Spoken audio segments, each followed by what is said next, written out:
അങ്ങനെ ചിരിച്ചും കളിച്ച് 40 വർഷം കടന്നു പോയത് അറിഞ്ഞില്ല. ഇനി ഇന്ന് നമ്മുടെ 40ാമത്തെ വിവാഹവാസികള്. ഇനി എത്ര കാലം ഈ ഭൂമിയിലുണ്ടാവോ? അങ്ങനെ പറയില്ല അച്ചായ. മരണത്തിന് പോലും അച്ചായനെ ഞാൻ വിട്ടുകൊടുക്കത്തില്ല. നിനക്ക് എന്നോടുള്ള വൈരാഗ്യം ഇപ്പോഴും തീർന്നിട്ടില്ലല്ലേ? അതല്ല അച്ചായ, ഈ വർക്കിച്ചില്ലെങ്കിൽ ഈ ത്രേസ്യ കുട്ടിയില്ല. ഈ ത്രേസ്യ കുട്ടി ഇല്ലെങ്കിലോ? അതെനിക്കൊന്നും ആലോചിക്കേണ്ടി വരും.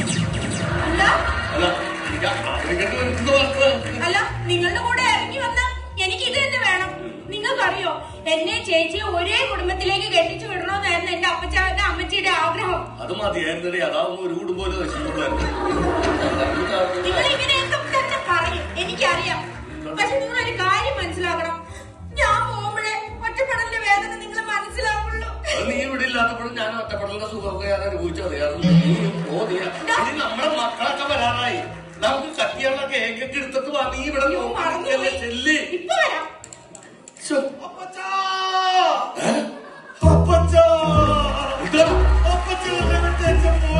നിന്റെ അപ്പച്ചനാണ് ഇവിടെ നിൽക്കുന്നത്. ഞാനാണ് ഇവിടെ നിൽക്കുന്നത്. അപ്പച്ചൻ പോയില്ലേ? ഇല്ല. അമ്മച്ചി എന്താ പോയ അമ്മച്ചി?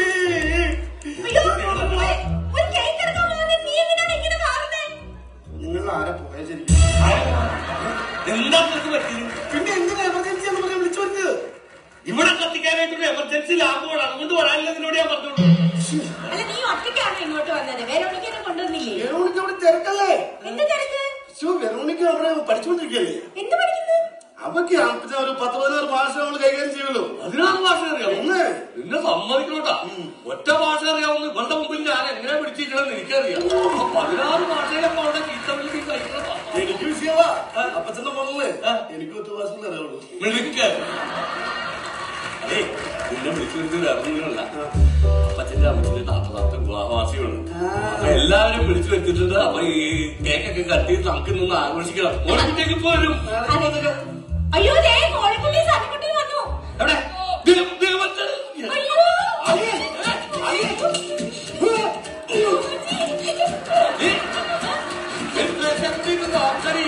അയ്യന്മാരുടെ സ്നേഹം നോക്കണി. ഇതാണ് നിന്റെ ആങ്ങളെ കണ്ടു പഠിക്കുന്നത്.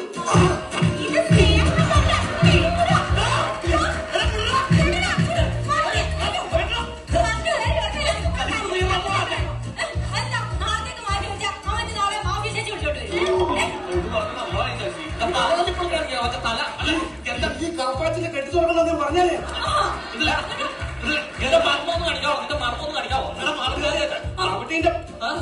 എന്താ പ്രശ്നം? എന്താണ് എനിക്ക് ഗർഭിണുണ്ടല്ലോ, ഒട്ടകത്തെ കറങ്ങുന്ന പണിയാണെന്ന്. അവിടെ ഈത്തപ്പനെ കയറുന്ന പണിയാണെന്ന്. അതൊക്കെ മോശമായിപ്പോഴാണ്. സത്യത്തിലെന്താ നിൽക്കാണോ പണി? എന്റെ അപ്പ ഈ ഒട്ടകത്തെ കറക്കാൻ ഞാനാ.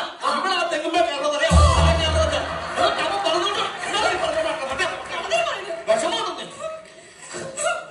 ഇവരെന്താ പണി ചോദിച്ചു? ഇവര് അമേരിക്കയിൽ തന്നെ പണി ചോദിച്ചു. ഞാൻ സേവ് ന്യൂയോർക്കില് ഡിപ്പാർട്ട്മെന്റിൽ. അവൻ ഓഫീസിലാണ്. Save New York department. കൂത്തുവാറിലാവുന്ന പണി അറിയാമോ? മൊത്തമൊന്നുമില്ല, ഫുട്പാത്ത് മാത്രം. അതെ, വിളിച്ചു വന്നേക്കാൻ എന്നാ കാര്യത്താ? അതെ, അപ്പച്ചന്റെ അമ്മച്ചിയുടെ 40ാമത്തെ വിവാഹവാസികളുണ്ട്. അതൊന്നും മക്കളായിട്ടൊക്കെ ഞങ്ങൾക്ക് ആഘോഷിക്കണമെന്ന് ഭയങ്കര ആഗ്രഹമുണ്ട്. അതുകൊണ്ട് വിളിച്ചതാണ്. അപ്പൊ ഇനി നമുക്ക് സമയം കിട്ടുമ്പോൾ അഴകത്താണ് കേക്ക് മുറിക്കാം. കേക്ക് മുറിക്കാൻ ഉദ്ഘാടനച്ചപ്പനുണ്ട്. കേക്കിൽ തൊട്ട് പോകരുത്.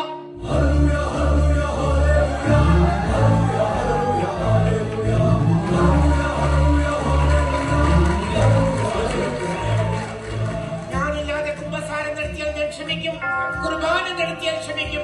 ഞാനില്ലാതെ ഫുഡ് അടിച്ചാൽ ക്ഷമിക്കില്ല. ഫുഡിന്റെ പരിപാടി കഴിഞ്ഞില്ല. അതാണ് നീ ദൂരെ പോകുക, നീ ദൂരെ പോകുക. നിന്നെ പോലെ ജീവികളാണല്ലോ ഇപ്പൊ വരത്തുന്നത്. ദൂരെ പോകും, ദൂരെ പോകും. അയ്യാക്കാൻ പോകാനല്ല, ഒറ്റ വക്കീൽ.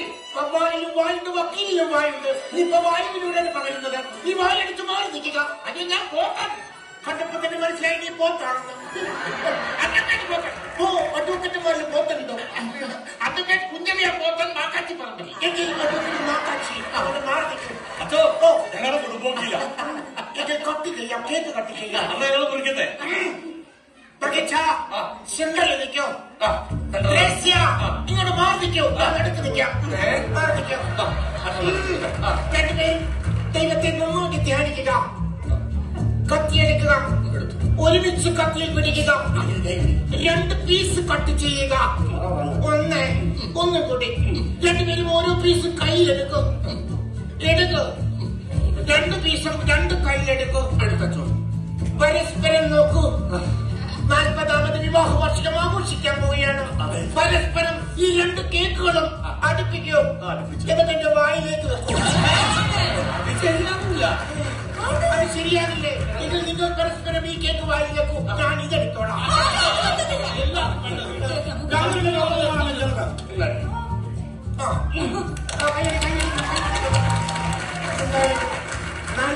വിവാഹ വാർഷികം ആഘോഷിക്കുന്ന ഈ വർക്കിച്ചായൻ അദ്ദേഹത്തെ കുറിച്ച് ഈ വേളയില്ല. അദ്ദേഹത്തെ കുറിച്ച് 2 വാക്ക് പറയാൻ ഞാൻ ആഗ്രഹിക്കുകയാണ്. വെറോണിക്ക അമേരിക്കന്റെ ലൈവിലുണ്ട്. അല്ല, എല്ലാവരും കാണട്ടെ. പിന്നെ വേണ്ട, അമേരിക്കക്കാർ മൊത്തം അറിയട്ടെ. 40ാമത് വിവാഹ വാർഷികം ആഘോഷിക്കുക. അതിന്റെ ഒരു സന്തോഷമാകട്ടെ. പ്രിയമുള്ളവരെ, ഞാൻ ഈ മാന്യനെ, ഈ വർക്കിച്ചിനെ പരിചയപ്പെടുന്നത് 1987-ലാണെന്ന് തോന്നുന്നു. 70-ല. അപ്പോൾ 1977 ജോലി ചെയ്യുന്ന സമയത്ത് എന്നെ കാണാൻ വേണ്ടി പള്ളിമേടയിലേക്ക് ഈ വർക്കിച്ചൻ എന്ന് പറയുന്ന ഈ മാന്യൻ കയറി വരികയുണ്ടായി. ഈ മാന്യൻ ഇദ്ദേഹത്തെ കണ്ടപ്പോഴത്തേക്ക് എനിക്ക് തോന്നി, എന്തൊരു മാന്യൻ, എന്തൊരു അധ്വാനി, എന്തൊരു തേജസ്. പക്ഷേ അന്ന് രാത്രി തന്നെ ഈ മാന്യൻ വെറും പകൽ മാന്യനാണെന്ന് എനിക്ക് മനസ്സിലായി. കാരണം എന്റെ കപ്പത്തോട്ടത്തിൽ കയറി കോപ്പറാട്ട് മറിച്ച് നീങ്ങവനാണ് ഈ വർക്കിച്ചനെന്ന് പറഞ്ഞ വലിച്ചാണ്. അന്ന് ഞാനും കപ്പിയാരും കൂടി ഒരു മൽപിടുത്തത്തിലൂടെ ഈ വർക്കിച്ചനെ ഞങ്ങൾ പിടിച്ചു തെങ്ങിൽ കെട്ടിയിട്ട് തല്ലി. നാട്ടുകാർ തല്ലി. പക്ഷേ നിങ്ങളൊന്ന് വിചാരിക്കണം, ഞങ്ങൾ തല്ലിക്കഴിഞ്ഞു പോയപ്പോൾ ആ കെട്ടിടിച്ച് കെട്ടിയിട്ട് തെങ്ങിൽ കയറി തേങ്ങാവട്ടവനാണ് ഈ തേങ്ങാവട്ടം. അങ്ങനെ കപ്പയും തേങ്ങയും കണ്ട് മാന്യനായി 40 വർഷം ആഘോഷിക്കുന്ന ഈ വർക്കി പെരിച്ചാണിക്ക് ഞാൻ അനുശോചനം രേഖപ്പെടുത്തുന്നു. ഇതിലും വേറെ ഒരു ഏറ്റെടുത്ത് അച്ഛൻ എന്റെ വീട്ടിലോട്ടൊന്ന് വരണം. എന്നാത്തിനോ? ഞാനൊരു പുതിയ പട്ടിയെ വാങ്ങിച്ചു. ഭർത്താവേ, സാധാരണ പുതിയ വണ്ടി മേടിക്കുമ്പോഴാണ് അച്ഛനെ വിളിക്കുന്നത് വെഞ്ചരിക്കാൻ. ഇത് പട്ടീനെ വിളിച്ചിട്ട് വെഞ്ചരിക്കാനോ? ശരി ശരി, വരാം. പട്ടി കടിക്കുമോ? അല്ല, അത് കടിക്കുമോന്ന് അറിയാൻ വേണ്ടി അച്ഛൻ വരാൻ പറഞ്ഞു. പട്ടീലേക്ക് കടിപ്പിക്കാനുള്ള പരിപാടിയാണല്ലേ, ഞാൻ വരത്തില്ല. അവിടെ അപ്പത്തിന് അമ്മച്ചിക്ക് എന്നാ ആഗ്രഹം പറഞ്ഞോ, ഞങ്ങൾ സാക്ഷിയാണ്. നീ പറഞ്ഞോ. അച്ഛൻ പറ. നീ ഒന്ന് പറയണ ആരെങ്കിലും പറ. ഒരു ആഗ്രഹം പറയാനാണോ ഇല്ലല്ലോ? കല്യാണം കഴിച്ചത്. അതെ, നമ്മുടെ കല്യാണം വീഡിയോയിലൊന്നും പിടിച്ചിട്ടില്ലല്ലോ. അതൊന്നും ഉണ്ടായില്ല. അപ്പൊ നമ്മുടെ കല്യാണം ഒന്ന് വീഡിയോയിൽ പിടിച്ചെനിക്കൊന്നും കാണണം എന്നൊരു ആഗ്രഹം. അത്രേ. അതെ, നിങ്ങളുടെ അമ്മച്ചിക്ക് ഒരാഗ്രഹം. നിങ്ങളുടെ അമ്മച്ചിനെ ഞാൻ വിളിച്ചോട്ട് വന്നതാണ്. അപ്പൊ അക്കാലത്ത് വീഡിയോ ക്യാമറ ഒന്നും ഉണ്ടായിരുന്നില്ല. അപ്പൊ ഞങ്ങളുടെ കല്യാണം ഒന്നുകൂടി വീഡിയോ കൂടെ ഷൂട്ട് ചെയ്ത് ഞങ്ങൾക്കൊന്ന് കാണണം.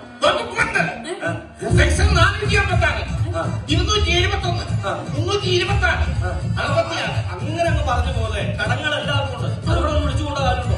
ഇതങ്ങനല്ല, ഇവര് വീണ്ടും വിവാഹം കഴിക്കണം. ഞങ്ങൾ വിവാഹം കഴിച്ചേക്കുന്നതാണല്ലോ. അല്ല, അത് സാരമില്ല. 2ാമത് വിവാഹം കഴിക്കാം. അല്ല, ഇപ്പഴത്തെ ബന്ധോ?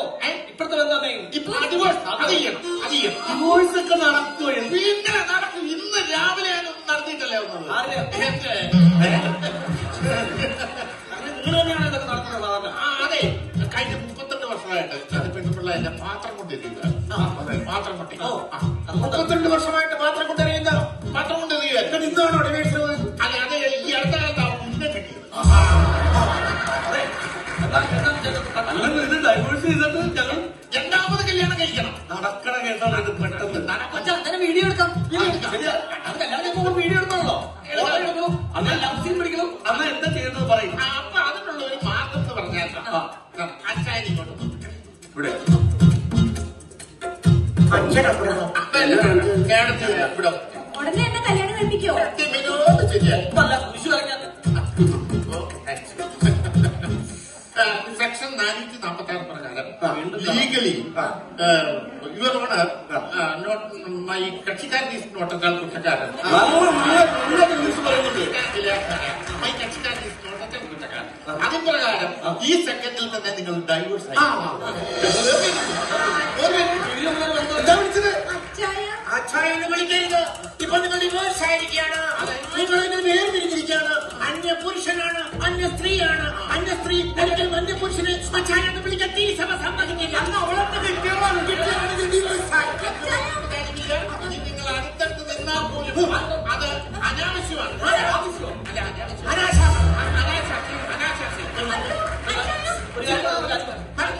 അന്യ ആൾക്കാരുടെ ചീത്തപ്പനുണ്ടാക്കും. നിന്റെ ഒക്കെ വേണ്ടി എനിക്ക് ചെയ്തതാ. ഞങ്ങളുടെ അമ്മച്ചിയെ കെട്ടണമെങ്കിൽ ഞങ്ങളുടെ പെണ്ണ് ഇപ്പൊ ഞങ്ങളുടെ ഭാഗത്ത് നിൽക്കുന്ന പെണ്ണാണ്. നിങ്ങളുടെ ഭാഗത്ത് നിൽക്കുന്ന ചെറുക്കനാണ്. അത്യാവശ്യം ക്വാളിറ്റിയും കാര്യങ്ങളുള്ള ഒരാളാണ് ഞങ്ങളുടെ പെണ്ണ്. അതിന് ചേർന്ന് നിൽക്കുന്ന കല്യാണമാണെങ്കിൽ നമുക്ക് ആലോചിക്കാം. ഒരു അമേരിക്കക്കാരന്റെ കുടുംബത്തിലുള്ള ഒരു ചെറുക്കാണ് നിൽക്കുന്നത്. എന്ത് തരും നിങ്ങൾ പെണ്ണുവിട്ട്? പെണ്ണുവിട്ടാൽ എന്ത് തരുന്നില്ല. ഈ മറവറാന്റെ ചെറുക്കൻ എന്നാണെന്ന് നന്ദി എന്ത് ഗുണമുണ്ടോ ഈ പെണ്ണ്? നിൽക്കുന്ന കാതല ഉള്ള എനിക്കൊന്നും വേണ്ട, ഞങ്ങളെ കെട്ടിച്ചാ മതി. നിന്റെ ചെറുക്കൻ എന്നെ കൊള്ളിയോളൂ. എന്നെ കോട്ടെന്നുള്ളത് പറഞ്ഞു കഴിഞ്ഞാൽ ഇത്രയും നല്ല ചെറുപ്പം എപ്പോൾ കിട്ടാനോ? പെണ്ണ് വീട്ടിലൊന്നും മൂത്ത് കാഴ്ച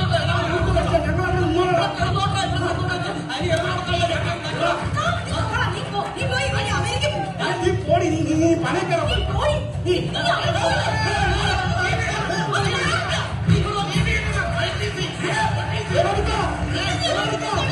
ഞാൻ പറയില്ല.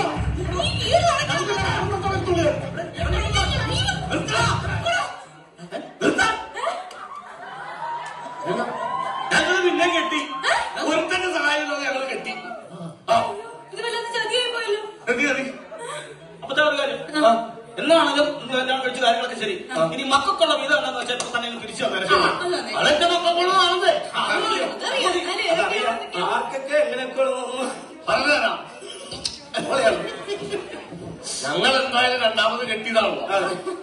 അപ്പോ ഇനി ഞങ്ങൾക്ക് കുട്ടികളുണ്ടാവുന്ന ആ മക്കൾക്ക് ഞങ്ങൾ ആ സ്വത്തുക്കൾ മുഴുവൻ കൊടുത്തേക്കാം. നല്ല തീരുമാനം.